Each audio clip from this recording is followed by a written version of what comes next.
All right, folks, just when we think universities couldn't get any more ridiculous or delicate or leftist, enter SMU here in Dallas, Texas. Are you ready for this one? The university will move a 9/11 memorial flag display from the main lawn to avoid triggering students. Let that sink in. SMU will not allow a memorial flag display dedicated to the 3,000 lives lost on September 11, 2001, because it may be a triggering, harmful, or harassing message. Are you freaking kidding me? Who the hell is triggered by this? Please tell me, SMU. Because this flag display has been on the main lawn for 2 years. It's been well received by students. So who takes issue with it? You can try to backtrack all you want and say this is to reserve space for studying or tailgates or whatever else, but we all know the sentiment behind this. Maybe it's not snowflake millennials ruining college campuses. Maybe it's snowflake leftist administrators with bullshit policies like this that reinforce the bullshit mentality that American patriotism is somehow triggering.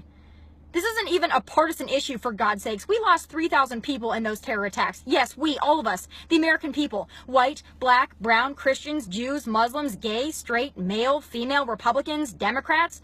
SMU, how oblivious and tone deaf can you be? Someone needs to answer for this. And SMU, you mean to tell me allowing your band to kneel for the national anthem isn't a triggering message, but little flags honoring those lives lost on 9/11 is just too offensive? Give me a break. Try as they might, it's up to us, all of us, to make sure these politically correct, intellectually dishonest, free speech limiting, common sense lacking universities don't rewrite our nation's history, making it an offense to be a proud American. If we bow to this political correctness, it's just one giant slap in the face to those who died on 9/11, their families, and the countless other American warriors out fighting to make sure it doesn't happen again. SMU, we're calling you all the way out. I'm Tommy, and those are my final thoughts. SMU is going to be moving the 9/11 memorial they normally do on the anniversary to a different portion of their campus for fear of triggering students. Well, the memorial is simply almost 3,000 small American flags placed in a neat and orderly fashion. This makes no sense to me, and they say it's for fear of triggering students. So then, let me ask you this. Should we remove the USS Arizona from Pearl Harbor from the fear of it triggering veterans?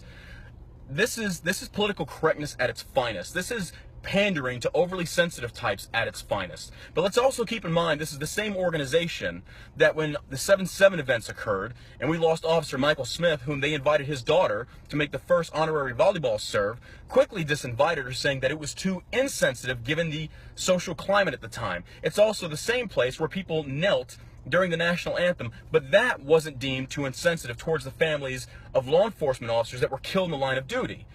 Let's look at the statistics of 9/11. It was almost 3,000 people we lost, consisting of first responders, firefighters, and police officers.